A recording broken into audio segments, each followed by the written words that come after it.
बिस्मिल्लाहिर्रहमानिर्रहीम। अस्सलाम वालेकुम नाज़रीन, मैं अहमद फ़वाद हूँ और आप मेरा यूट्यूब चैनल देख रहे हैं। नाज़रीन, सुप्रीम कोर्ट से बराह रास्त आज की व्लॉग में आपकी खिदमत में हाजिर हुआ हूँ। बड़ी ही इंपॉर्टेंट और एक्सक्लूसिव डिटेल्स हैं आपके साथ मैंने शेयर करनी है। सबसे पहले तो ये कि सुप्रीम कोर्ट ऑफ पाकिस्तान में एक बड़ी जो तब्दीली है चीफ़ जस्टिस कादी फ़ैज़ ईसा साहब को लेकर वो हुई है। अहम तरीन तफसीलात आपको बताऊँगा और 3 जजेस ने तो अपना माइंड सेट शो कर दिया है, खुलकर अपने ख़यालात का इजहार वो चीफ़ जस्टिस कादी फ़ैज़ ईसा साहब के हवाले से वो कर रहे हैं। यहाँ तक कि जस्टिस मंसूर अली शाह जो कि माजी में समहाउ आप कहें कि रेस्क्यू कर लिया करते थे या वो काजी साहब के हम ख्याल तस्वुर किया जाता था उनको, अब उन्होंने भी चीफ़ जस्टिस कादी फ़ैज़ ईसा साहब का एक अहम तरीन मामले के ऊपर जो साथ है वो छोड़ दिया है और चीफ़ जस्टिस कादी फ़ैज़ ईसा साहब इस वक्त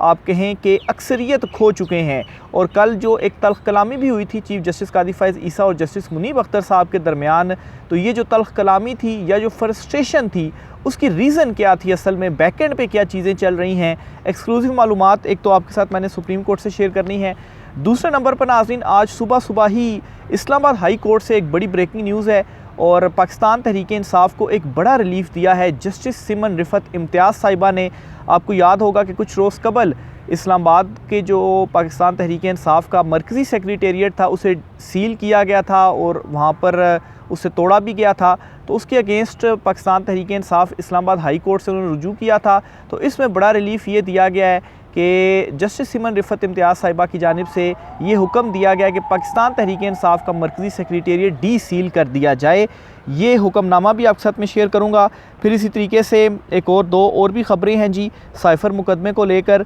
इस वक्त क्या सोचा जा रहा है, इद्दत में निकाह का जो केस है वो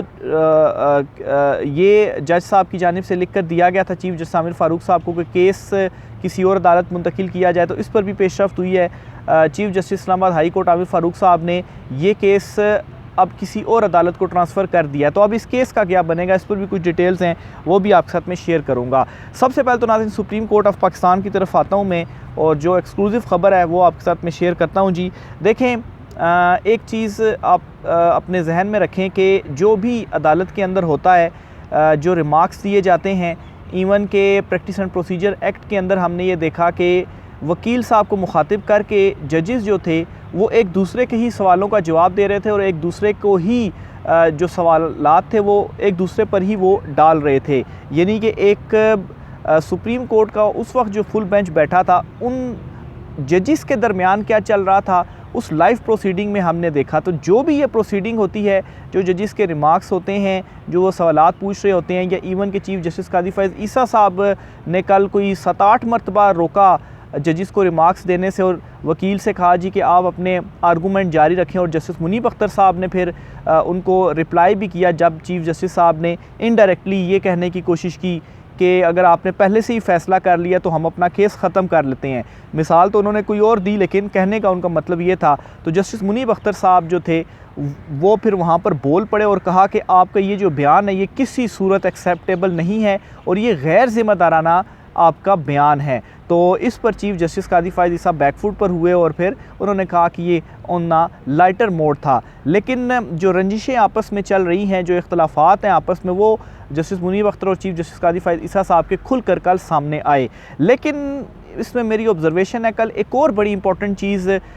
सामने आई और वो ये थी कि आखिर चीफ़ जस्टिस कादी फ़ैज़ ईसा साहब जो बार बार जजेस को रोक रहे थे, इसके पीछे वजह क्या थी, आखिर इस क्यों रोक रहे थे। तो जो मुझे समझ में आता है वो ये है कि इस वक्त चीफ़ जस्टिस कादी फ़ैज़ ईसा साहब इस मामले पर जो अक्सरियत है वो खो चुके हैं, उनके पास इस बेंच में अक्सरियत नहीं है। यानी कि आप बेंच जब बनता है और अब तो ये हो गया ना कि बेंच में मौजूद जजेस को देखकर ही ये पता चल जाता है कि फ़ैसला क्या आएगा किसी भी केस के अंदर ना, क्योंकि इतना ज़्यादा इस वक्त चीज़ें आप कहें कि सियासी तौर पर या इतने जो क्लैशेज़ हैं वो इस वक्त इवन के सुप्रीम कोर्ट में भी चल रहे हैं, तो इस वजह से ये अंदाज़ा लगाना कोई मुश्किल काम नहीं है। तो कल एक और चीज़ जो मैंने अंदाज़ा लगाई वो ये कि चीफ़ जस्टिस कादी फ़ैज़ ईसा साहब की जो बज़ाहिर फ्रस्ट्रेशन थी कि वो बार बार रोकते रहे और फिर जस्टिस मुनीब अख्तर साहब ने जब उन्हें थोड़ी सी खड़ी खड़ी सुना दी तो उस पर वो फिर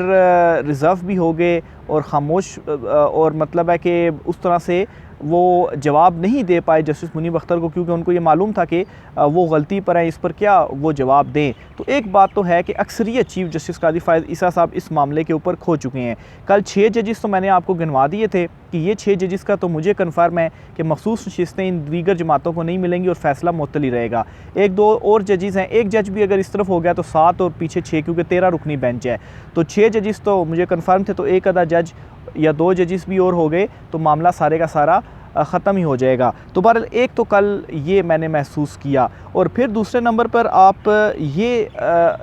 भी देखें कि जस्टिस मंसूर अली शाह साहब जो थे, कल उन्होंने रेस्क्यू नहीं किया चीफ जस्टिस कादी फ़ाइज़ ईसा साहब को जब जस्टिस मुनीब अख्तर साहब ने उनको खरी खरी सुनाई। वैसे अगर आप practice and procedure act case के साथ मैं इसका मुआजना करूँ तो वहाँ पर क्या होता था कि एक तरफ से जस्टिस इजाज़ुल एहसन उस वक्त उन्होंने इस्तीफ़ा नहीं दिया हुआ था और जस्टिस मुनीब अख्तर साहब वो रिमार्क्स देते थे और एक किस्म के अपने हक़ में वो आर्ग्यू करते थे कि आज खुद नोटिस का इख्तियार चीफ जस्टिस का ही होना चाहिए। तो दूसरी तरफ अगर चीफ जस्टिस उनको जवाब देते तो उनके साथ जस्टिस मंसूर अली शाह जो होते थे वो भी चीफ जस्टिस की साइड लेते थे और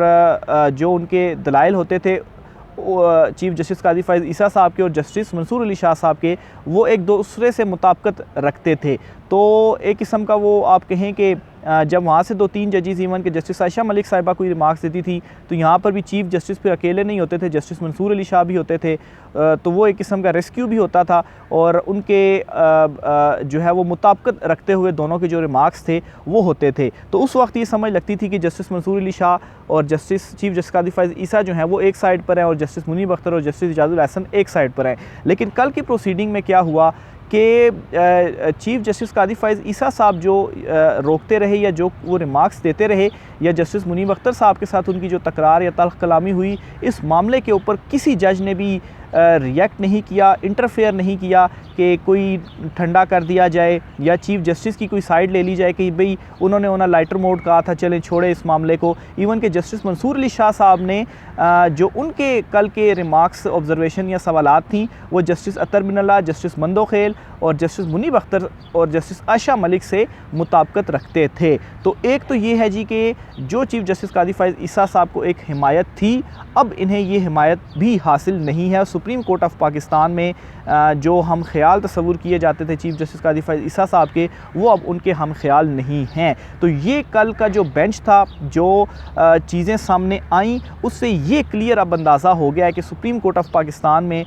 इस वक्त कौन कहाँ पर खड़ा हुआ है। एक तो ये हो गया। दूसरी तरफ नाज़रीन, इस्लामाबाद हाई कोर्ट में बड़ी डेवलपमेंट सामने आई है। जस्टिस सिमन रिफत इम्तियाज़ साहिबा ने कल फ़ैसला महफूज किया था और आज सुबह ही फ़ैसला सुनाया है। जो पाकिस्तान तहरीक इंसाफ ने इस्लामाबाद का उनका जो मरकज़ी सेक्रेटेरिएट था उसे सील किया गया था और उसे तोड़ा गया था, उसके अगेंस्ट इस्लामाबाद हाई कोर्ट में उन्होंने दरख्वास्त दी थी। तो बहरहाल जस्टिस सिमन रिफत इम्तियाज़ साहिबा की जानिब से कल फ़ैसला महफूज किया गया था। आज उन्होंने सुबह ही ये जो फ़ैसला है वो सामने आया है इस्लामाबाद हाई कोर्ट से और इसके फ़ैसले के मुताबिक डी सील करने का हुक्म दिया है पाकिस्तान तहरीक इंसाफ के मरकज़ी सेक्रेटेरिएट को। तो PTI को एक और बड़ा अदालती रिलीफ़ मिला है। कल साइफ़र केस में सबसे बड़ा रिलीफ़ आप कहें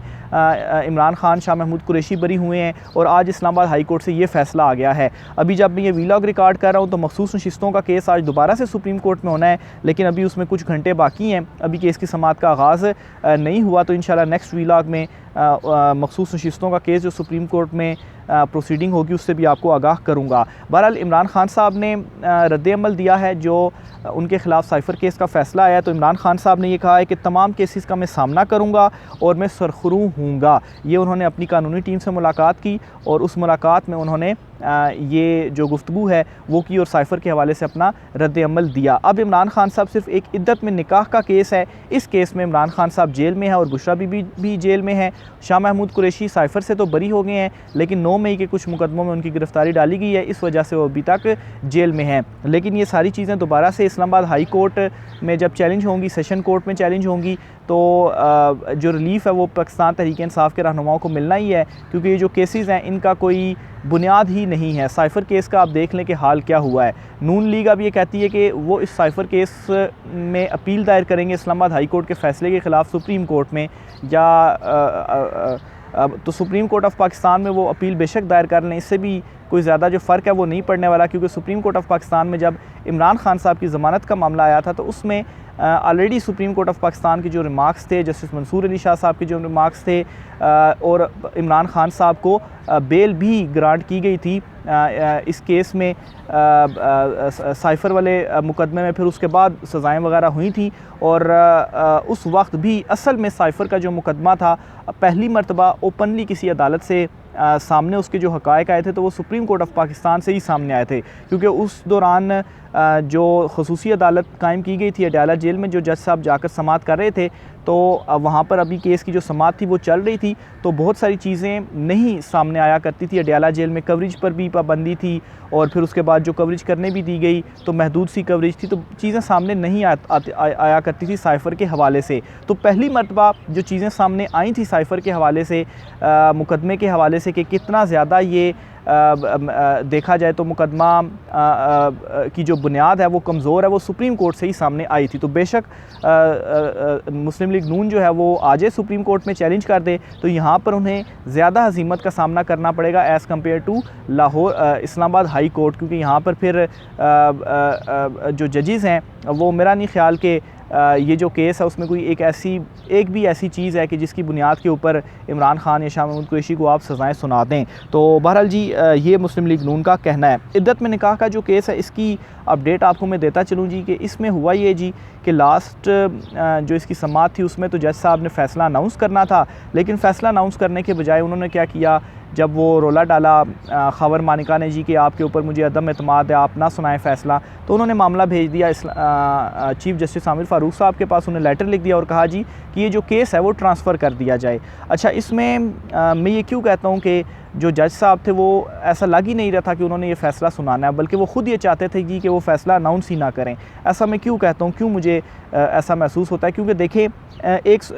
जो उन्होंने लेटर लिखा चीफ़ जस्टिस आमिर फ़ारूक साहब को, उस लेटर में वो ये भी कह सकते थे कि ये इशू खड़ा हुआ है और बिल्कुल ऐसे मौके के ऊपर जब मैं फ़ैसला अनाउंस करने लगा हूँ और अदम एतमाद मेरे ऊपर कर दिया गया है, तो अब मैं क्या करूँ, मुझे फ़ैसला सुनाना चाहिए या केस आप किसी और जज को ट्रांसफ़र करेंगे। लेकिन उसमें उन्होंने ये लिखा जी कि केस आप किसी और जज को ट्रांसफ़र कर दें, मतलब वो सुनाना ही नहीं चाहते थे फ़ैसला। और फिर आप देखें कि एक केस इतना टाइम चला, आर्गूमेंट्स हुए, गवाहों के बयानात हुए, जिरा वगैरह हुई, और जब फ़ैसला सुनाया जाना था तो तब इस दरख्वास्त के ऊपर जो है वो ख़ुद को केस से अलहदा करना, तो ये यही फिर बताता है कि आप शायद जो फ़ैसला था वो सुनाना ही नहीं चाहते थे। बहरहाल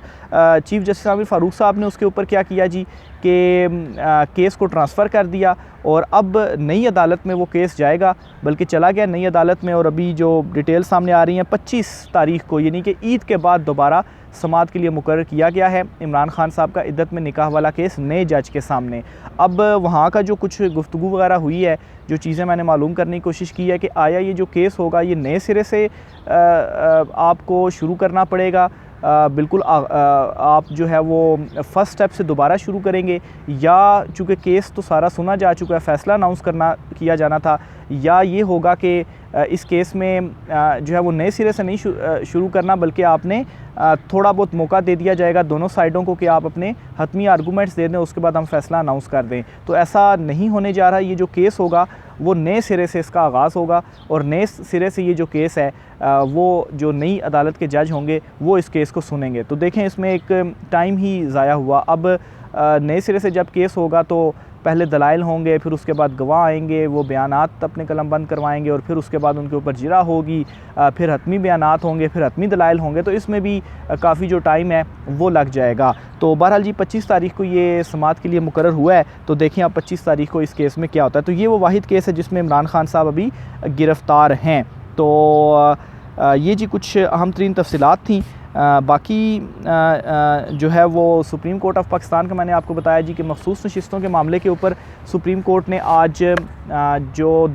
जवाब था रिटन में वो सलमान सफदर साहब से मांगा हुआ है कि अपने आर्गूमेंट्स या जवाब वगैरह इस केस में वो आप रिटन में दे दें। और इसमें यह भी अदालत में गुज़श्ता समाअत पे हुआ कि जो दीगर जमातें थी, मुस्लिम लीग नून, MQM या पीपल्स पार्टी, क्योंकि ये नशिस्तें उनको दी गई थी, तो उनसे उनके वकला से ये पूछा गया जी कि आप इस केस में आपका क्या मौक़िफ़ है। तो उन्होंने ये कहा है जी कि वाकई वो ये जो नशिस्तें थीं पाकिस्तान तहरीक इंसाफ की वो रखना चाहते हैं, तो उनके भी आर्गूमेंट्स होंगे। तो आज का दिन यही चलता रहेगा। तो अभी कुछ दिन लगेंगे इस केस को, जो फुल कोर्ट है वो बैठेगी और अभी कुछ दिनों बाद ही इसका जो फ़ैसला है वो आएगा। लेकिन इसी वीक के अंदर होपफुली ये जो फ़ैसला है वो अदालत की जानिब से महफूज शायद कर लिया जाए। तो जो भी होगा आपके साथ शेयर करते रहेंगे, राय का इज़हार कीजिएगा। इजाज़त दीजिए, अल्लाह हाफ़िज़।